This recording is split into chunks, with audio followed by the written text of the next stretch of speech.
జూబ్లీహిల్స్ ఉప ఎన్నికలో కాంగ్రెస్ విజయం ఖాయమన్నారు పీసీసీ చీఫ్ మహేష్ కుమార్ గౌడ్.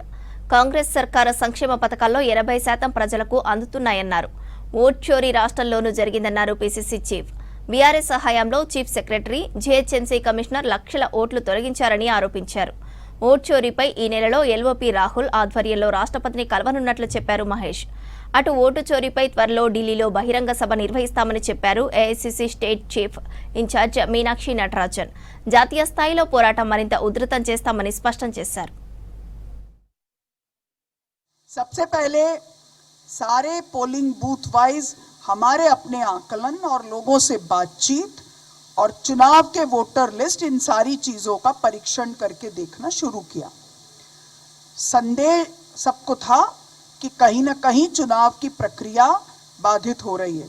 मैं यहाँ ऑन रिकॉर्ड कहना चाहती हूँ कि शोलापुर जिले के एक ग्राम पंचायत ने तो पूरी पंचायत ने ग्राम सभा बुलाकर तय किया कि हम सब ने जिस पार्टी को वोट दिया उस पार्टी के पक्ष में परिणाम हमारे पोलिंग बूथ से नहीं आए। तब पहली बार यह संदेह हुआ कि कुछ न कुछ कॉम्प्रोमाइज हुआ है। ये भी सही बात है कि जिस तरह से सारे नैरेटिव्स को कंट्रोल करने वाले जो कॉरपोरेट घराने हैं उनके साथ सत्ता का गठजोड़ है, उनको एलआईसी सौंपा जाता है, उनको खदानें सौंपी जाती हैं, उनको पोर्ट्स और एयरपोर्ट सौंपे जाते हैं और उनको क्योंकि धारावी भी सौंपी जानी थी, उसने भी महाराष्ट्र के चुनाव को प्रभावित किया था। तो ये भी बात थी कि दोनों में से किसका प्रभाव ज्यादा रहा उसका अंदाज लिया जाए। और जब ये सारे रिकॉर्ड्स को देखा गया और फिर जैसे जैसे चुनाव बिहार के पास आए और बिहार में इन्होंने एसआईआर चलाया, एक स्पेशल मुहिम चलाकर 68 लाख भारत देश के नागरिकों को वोट डालने से महरूम किया।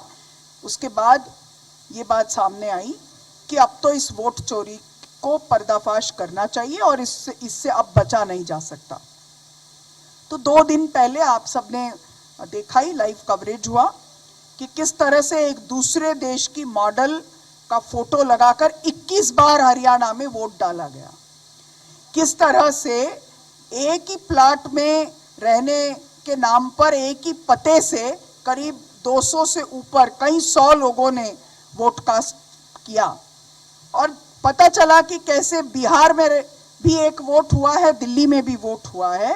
इस तरह से बड़े पैमाने पर वोट चोरी का मामला सामने आया और उसको लेकर कांग्रेस पार्टी ने पूरे देश में वोट चोरी से बचने के लिए, लोगों को जागरूक करने के लिए, लोकतंत्र को बचाने के लिए एक सिग्नेचर कैंपेन की शुरुआत की।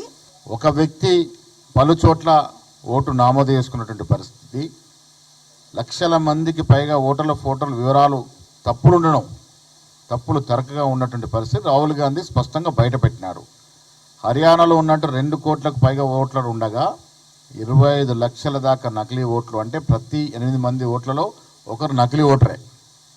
ఇది ఆధారాలతో బయటకట్టిన పరిస్థితి. అక్కడ ఒక మహిళా ఫోటోతో 22 ఎంట్రీలు ఉన్నాయి. ఇది వాస్తవం, అంటే ప్రూఫ్తో సహా రాహుల్ గాంధీ గారు చూపించిన పరిస్థితి. ఒకే మహిళా ఫోటోతో 100 ఓట్లు కార్డులు ఉన్నాయి. అంటే ఎన్ని చోట్ల వాళ్ళు ఓట్లు వేస్తూ ఉన్నారు.